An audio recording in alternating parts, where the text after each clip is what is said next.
Hi everyone, it's me again, Faraha.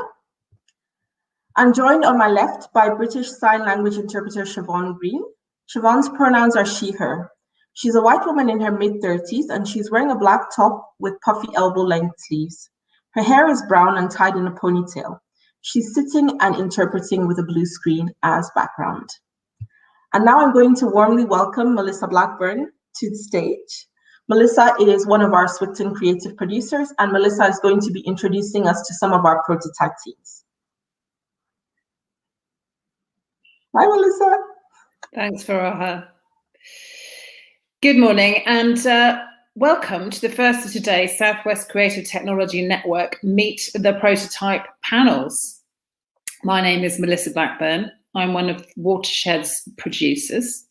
My pronouns are she, her, and I'm a white woman in my very, very late 40s with long dark brown hair, a deep fringe, and I'm wearing a black shirt with big hoop earrings. And I'm sitting in front of a dark blue wall, so I hope you can see me. And of course, I'm joined on my left by Siobhan Green, as Faraha just said. You will know that the Southwest Creative Technology Network is funded by Research England's Connecting Capability Fund. And it's a project that aims to increase the use of creative technologies across the Southwest. We're a partnership between the University of the West of England, the University of Plymouth, Falmouth University, Bath Spa University, and Watershed here in Bristol, and Collider in Exeter. And this year, 2020 to 21, 2 years we're never going to forget, we funded 24 data fellows and 8 prototype teams, as John just said. And as you can imagine, it's been a challenging year, and many of our fellows still haven't even met in real life. However, it's also been marked by some incredible research and new ideas. And you'll be able to see the work of our wonderful data fellows in the sessions this afternoon in the expo area. But in this session, and the one that follows it, we want to celebrate our 8 prototype teams who have been creating new products and services around creative technology and data. And I could tell you all about them, but luckily we've commissioned some films to tell you more. The first 4 films feature the prototypes for Includ, In the Loop, Controlr, and Mindflow. Roll the film.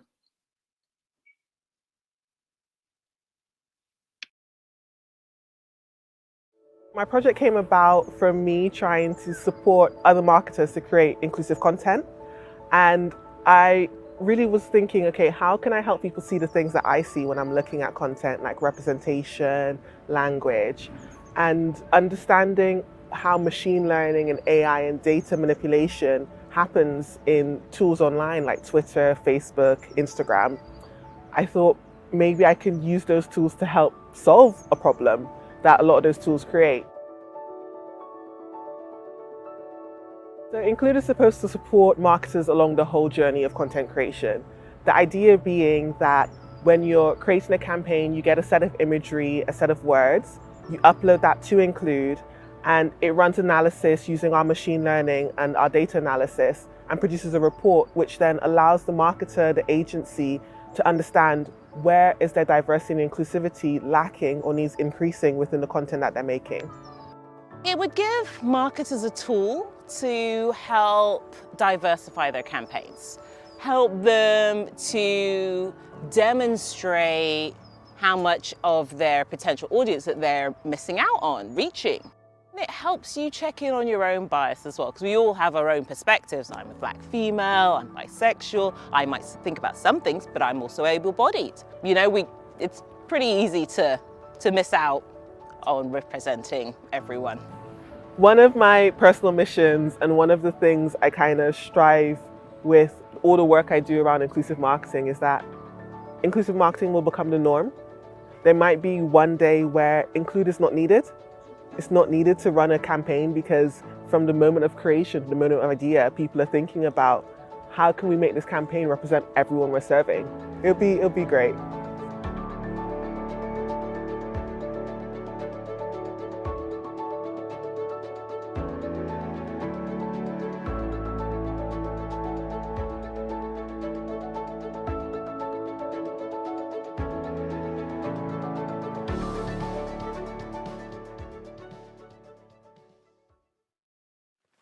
And In the Loop is a flexible data collection and analysis platform. And through the project, we are starting a conversation with audiences across Cornwall, capturing the kind of things they like to do, the events they like to go to, and how they feel about them. And once we've collected all this brilliant feedback through surveys, through social media, lots and lots of different ways, we'll then pass that straight on to the event producers and cultural organisations. And this means that those organisations can then take all of this feedback and tailor their offer to respond to what people want, but also inform future planning about where they situate projects, the kind of work they might like to do.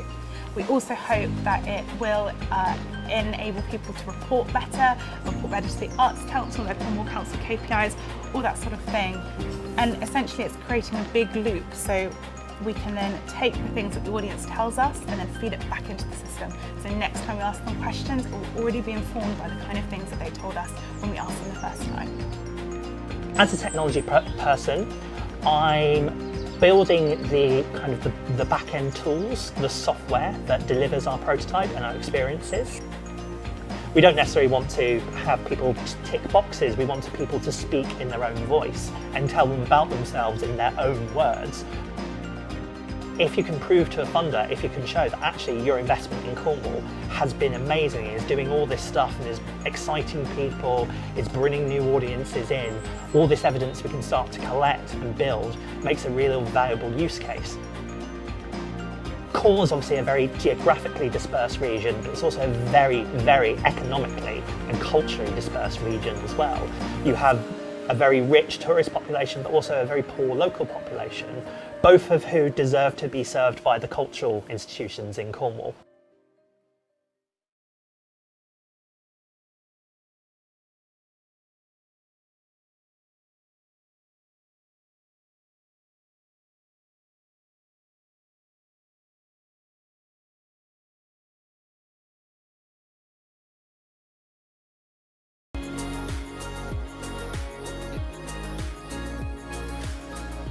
Have you ever wondered how big tech companies make their money? They make their money from the data we produce. Well, now it's time to take our share. Join Controlr Data Union and we'll show you how.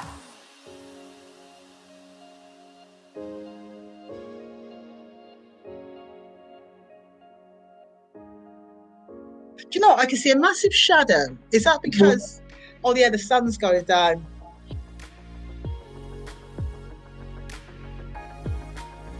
So Controlr is a decentralized, inclusive data union. It's inclusive because we're focusing on marginalized people. We're focusing on the people who really are the last people to be thought of when new tech is being built.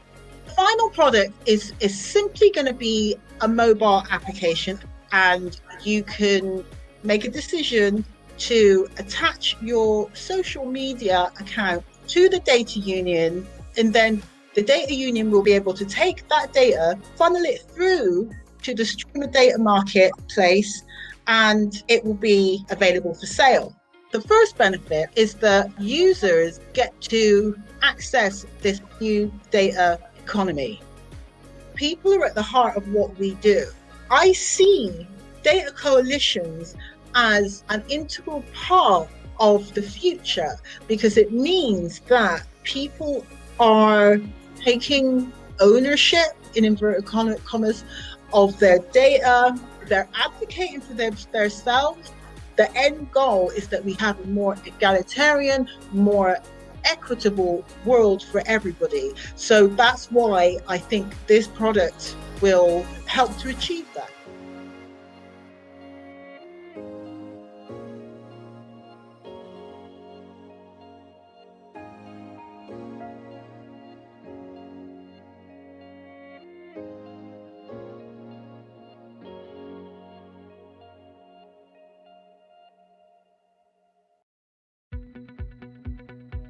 Mindflow is something that allows you to self-soothe by listening to beautifully authentic 360-degree cinematic sound storytelling scapes, a unique bespoke user experience guided by your own physiology via a sensor that you wear inside a comfortable, fitted, slightly weighted jacket. Again, something that is soothing in itself.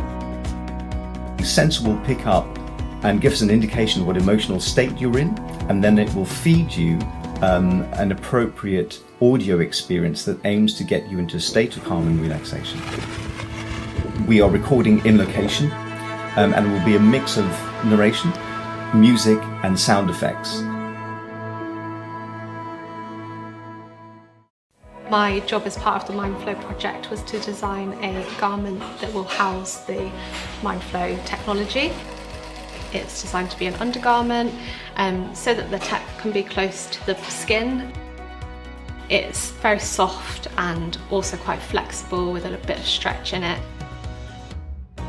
The point of the garment is to hide from the wearer this electronic gizmo, so we can tell if they're getting more stressed or excited or they're starting to relax. This is what the user is not going to see. Sends Bluetooth signals to a mobile phone app, and the mobile phone app will be playing the music, the narrative. In a time when we are probably at our most lonely because of separation, we need connectivity and we need our ability to self-soothe, and so that is what Mindflow is about.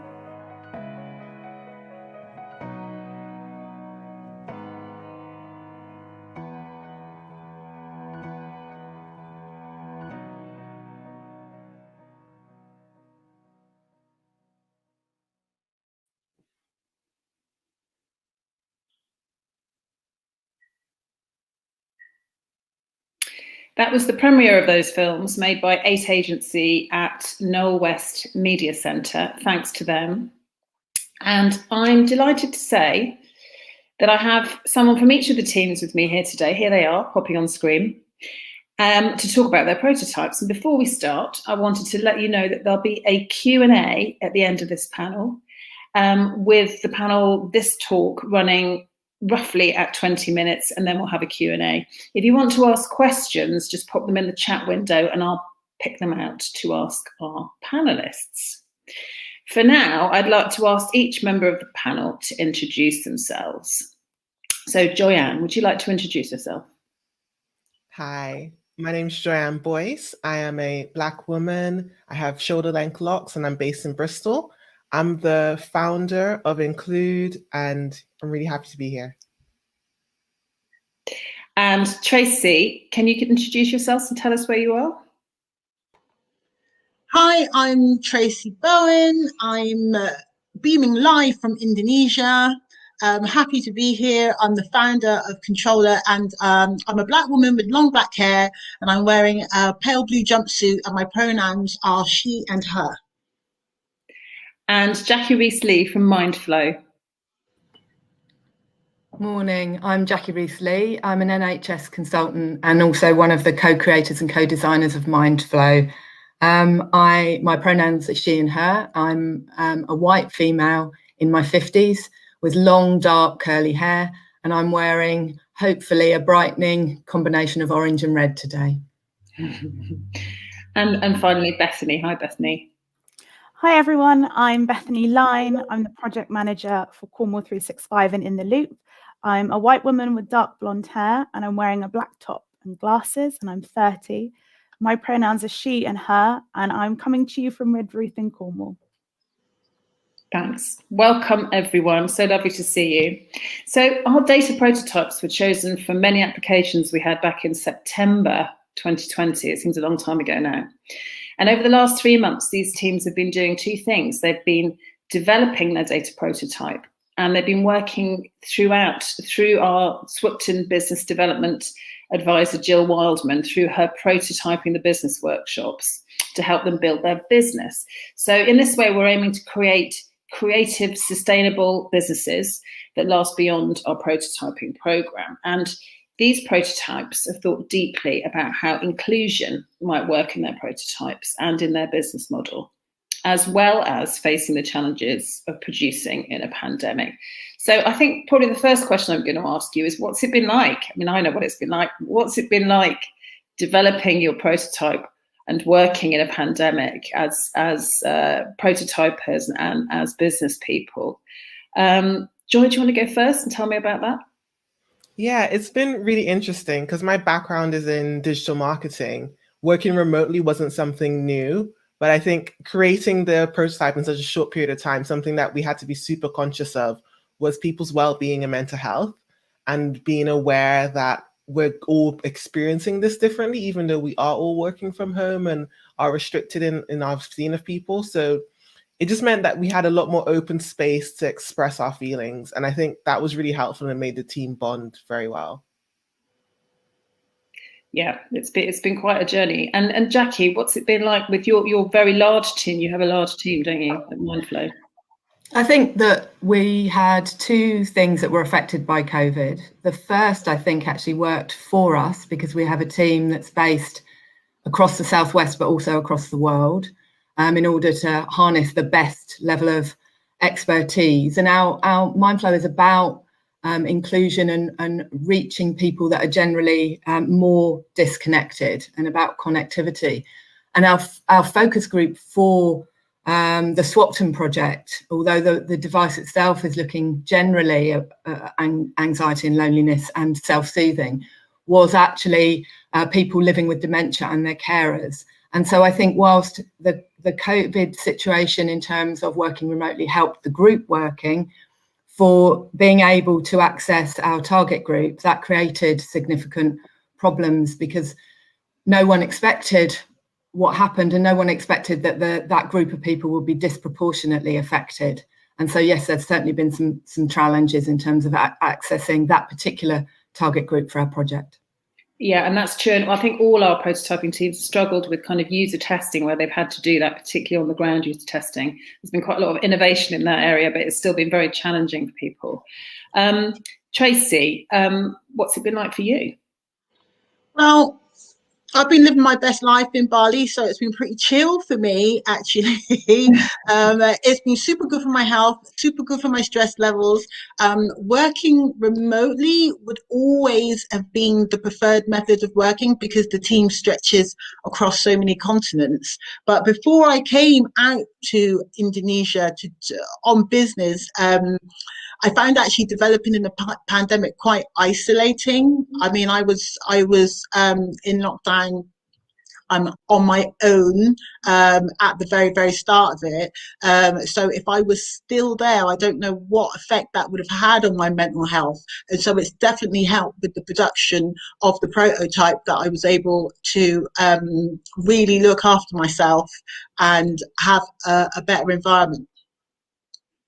And we're all quite jealous, aren't we? Yes, we are. Bethany, how's it been for you? Well, I think it's probably, like all of us, been some positives and some challenges. Cornwall is very rural, and Cornwall 365, we're based in Quarrigen and Redruth, which is actually quite far down in Cornwall as well. And being rural and remote, that's what makes Cornwall so special. But being able to have those meetings on Zoom, like the other teams here, meant that it was far easier for us to kind of connect out of the duchy. And actually, I think it enabled us to feel closer to other organisations that are further afield. Obviously, a result of the pandemic has been the cancellation of events, and In the Loop is all about collecting feedback about events and experiences. So in our focus groups, asking people to think about events they had attended, in some cases kind of 12 months ago. Like Joanne, we had to be really mindful of the mental health of our participants in that setting. But I think ultimately for us, it's been a hugely positive experience being part of this programme, and we've managed to create something that's really, really exciting. It's true. So you've all kind of used inclusive design in some way in your prototype development, and inclusion was one of the things that we really asked for when we put the call out originally for Data Prototype. Deep thinking about what that means in your prototype and what it means in a business, rather than a sort of superficial way of thinking about it. Tracy, you've been developing an inclusive data union. Can you tell us about how you've centred inclusion in that?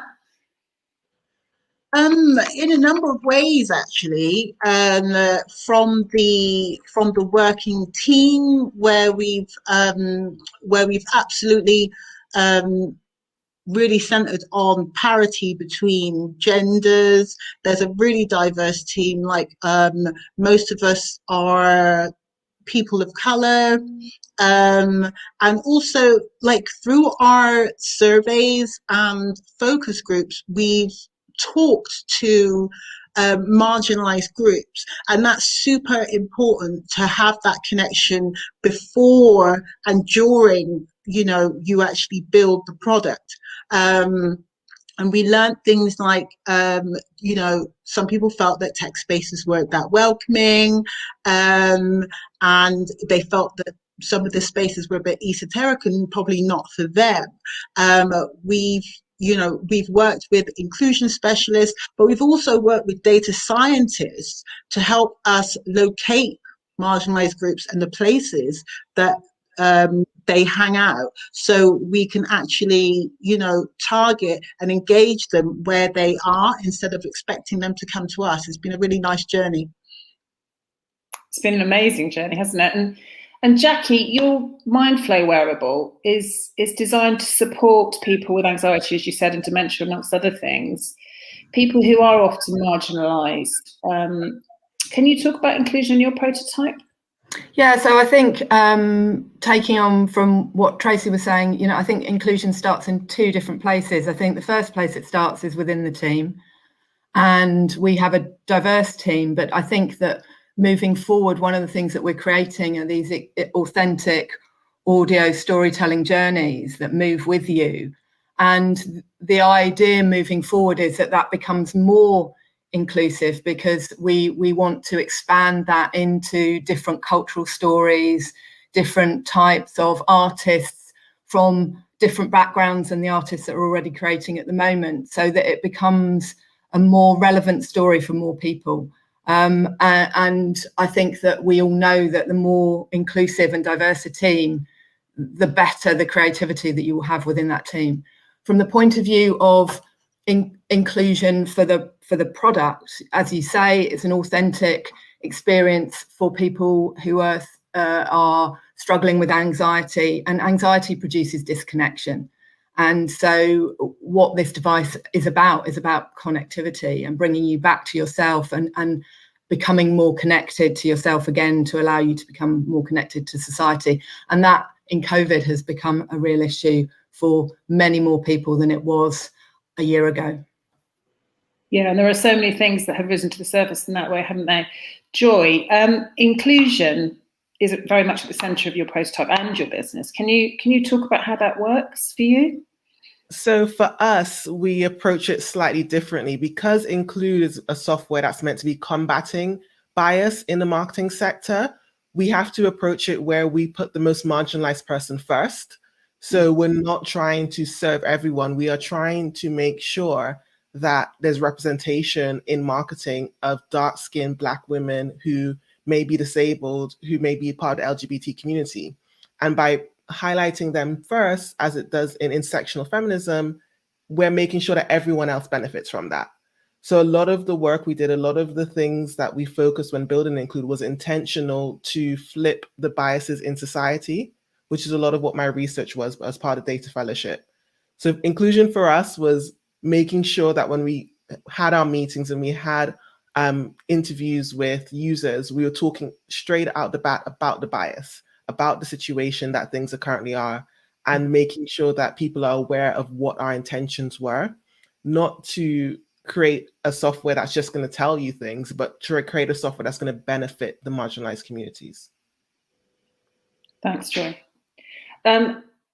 These prototypes have been an amazing journey this year, and some of them actually, Tracy and Joyanne actually came from our research fellowship that we started back in April 2020. So it's been exciting for the whole team to see how things have developed over the last year, despite the troubles that we've all been going through.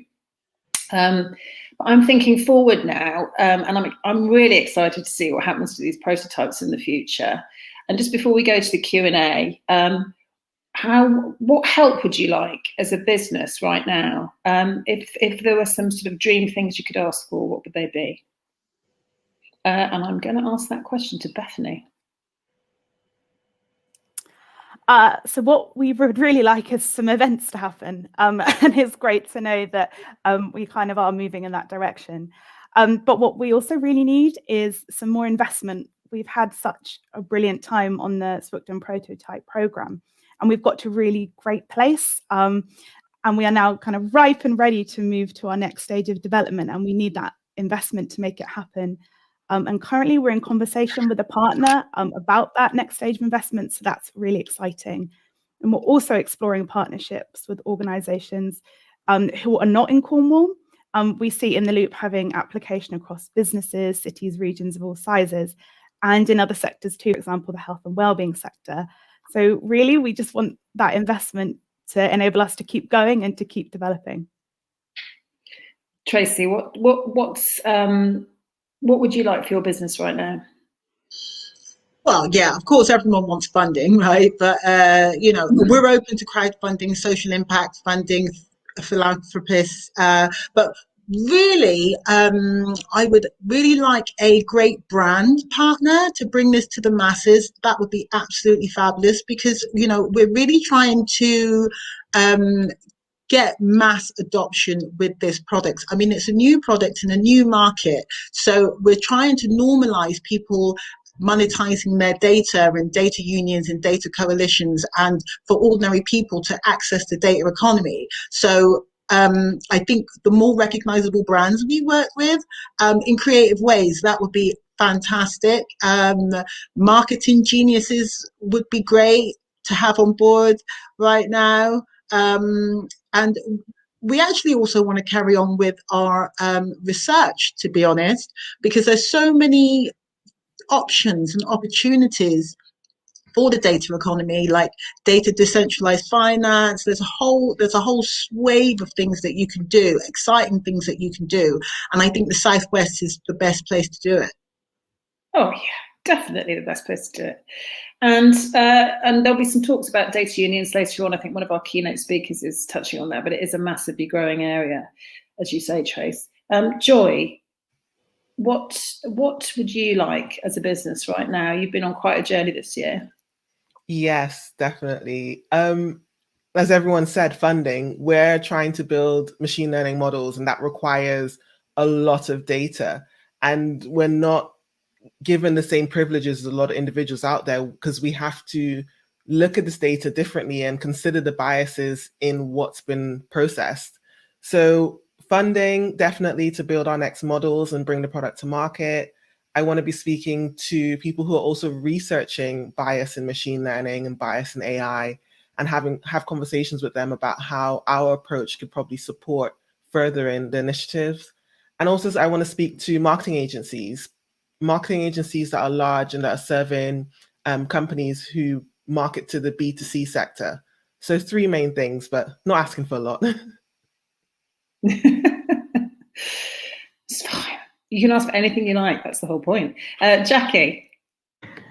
So to take this forward, we've already identified that we're going to follow 2 strands. First of all, we're going the authentic audio storytelling content, and using that to link up to data from devices that we all carry. And then the wearable will be a second avenue strand running at the same time. For both of those, we need funding. In terms of the immediate route to market and where that goes, we're approaching the National Institute of Health Research for evaluation.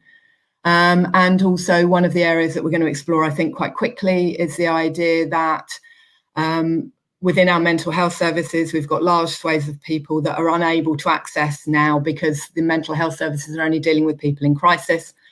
And so we're looking at creating an 8-week course equivalent that can be purchased so that people can start a journey of self-soothing. And so it's really people to help with the evaluation, the funding, and the advice around how that will look longer term. That's great. I'm going to take some questions from the chat now, because there's some quite interesting things coming in. Corinne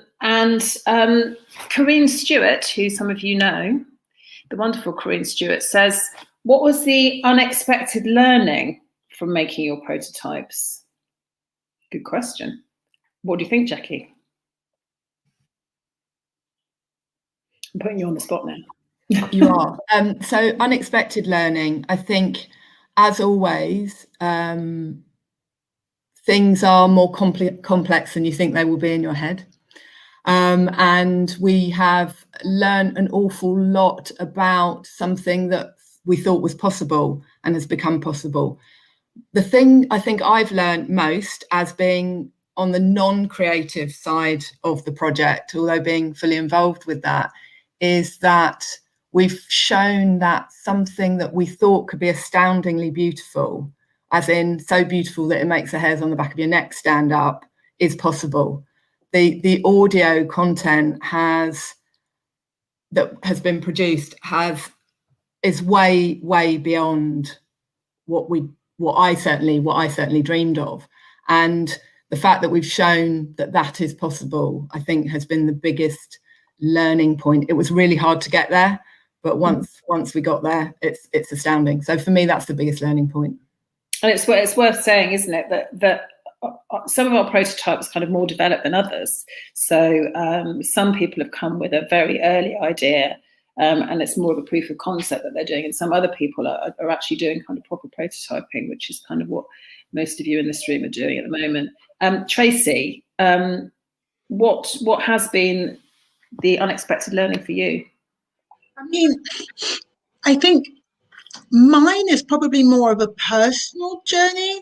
I mean, a year ago, I was doing none of this. I mean, we literally just started the data research fellowship, and I was going to make a data market, and then realized that was massive and probably not going to happen in the time. And then started researching data unions, but there's no way that I could have preempted the massive, interesting, exciting journey that I've been on over the last year, and the partnerships I've made and the things I've learned. And I mean, it's been amazing. So I think that's the unexpected learning, that, like, yes, you can go down a data rabbit hole, obviously, but it's fascinating, and it energizes you into wanting to make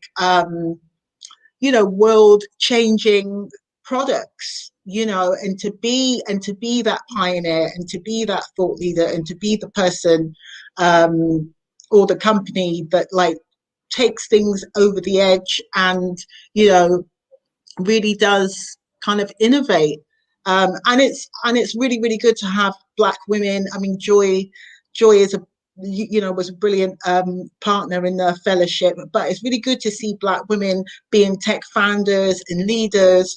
And as I said, the journey's been super exciting, and thanks to SWCTN for making our dreams come true. Oh, Tracy. So I did not pay her to say that. It has been a pleasure working with everyone. And actually, it's worth pointing out that on our data fellowship, we had 18 out of 24 people were actually women, which is a real achievement in a creative tech, and particularly in data, which is traditionally obviously very male dominated. Bethany, what was the unexpected learning? I think the biggest learning for us was that the way cultural producers and organizations traditionally like to ask their audience questions and get their feedback was completely at odds with how the audience wanted to be talked to and communicated with. Traditionally, our cultural producers loved a survey and loved a form because it gave them kind of that number data that was really easy to then report on. And our audiences, I think one of them in our focus group said, I never want to fill out another survey again. I just don't want them. And what they really wanted was conversation and connection with those cultural producers. And that was such a key finding for us. They were just completely at odds. So the way that we've then kind of developed in the loop is to try and solve both of those things, give the audience that kind of conversation and connection, whilst providing our cultural producers with the kind of analytics in a way that they can then use. That's really interesting. And actually, when in all the applications we had across the prototyping and fellowship, we noticed there was a real interest in reinventing evaluation and reinventing how people are asked about what they want. And perhaps that's one of the themes that has emerged from this whole year. Joy, what was the unexpected learning? There was a lot of unexpected learning. Yeah, I always think back to the conversation Mel and I had about almost a year and a half ago, where I was like, yeah, I'm going to do this in 2 months. It's fine. And then going into the data fellowship and relearning so much about machine learning, I think the biggest learning for me and for the team was that the idea we have is feasible. We've already built our first model and we're testing it and it's working. So this could come out into the world and really impact change a lot sooner than any of us imagined. Maybe not the 2 months that I initially thought, but definitely a lot sooner than society will have you think. The way that AI is spoken about and the way that bias is spoken about is such this huge problem that only the big companies can solve. But no, we're able to do it ourselves. Yeah, and that's really, really a key learning from the whole thing, is that we are prototyping things that quite often put social change and social interventions at their heart. And that kind of feels really hopeful, doesn't it, in a time when we're a little bit short on hope. I think we've got time for one more very short question in the chat. I'm going to go for the one about audience testing. What kind of reception have you received from early audience testing? And what's that felt like? Because obviously user testing and prototyping is so important. Do you want to just have a think about that? I'm going to go to the user testing queen, who is actually all of you, but I'm going to Bethany. Yeah, user testing was really key for us. To start with, one of our first kind of sprint stage activities was to have some focus groups with some key audiences, so some cultural producers, some audiences, and a group of students. And what they told us, we then took all that information and made in the loop to respond to that. And then we showed it to them and asked for their feedback. And that was really scary, but also really exciting. And the things that we thought they would really sort of go for, in some cases, they were like, yeah, that's kind of nice, we're okay with that. And other bits, largely kind of around customization of it and cultural producers being able to kind of put their stamp on what we've made. They really, really loved that.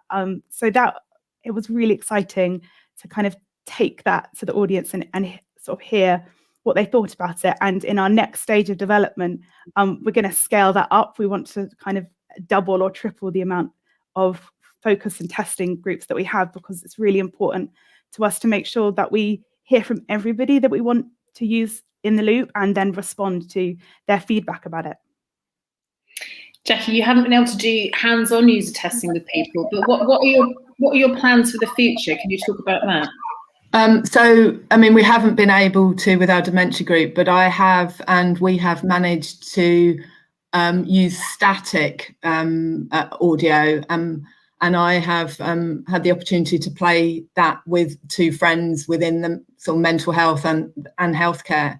And I think the most wonderful thing about that is you describe to people what this is, and then you watch their faces when they're actually in it, and the penny just drops. And so moving forward, that is the evaluation phase with the National Institute of Health Research is what we're doing moving forward. But in terms of non-properly evaluated research, just watching people's faces when they're dropped into it for the first time is just super. That's fantastic. And Tracy, have you had any user testing, or have you got plans to do some? Well, thanks to Teresa Dilling, our co-investigator. She said very early on that I should get on and do a survey, which was absolutely fantastic and really, really helpful for us. And then from that, we did some focus groups and got another batch of really helpful information. We haven't been able to do as much user testing, hands-on user testing, but that is coming in the coming weeks. But yeah, the surveys and the focus groups have been invaluable to gain, the users' feedback. Thanks, that's brilliant.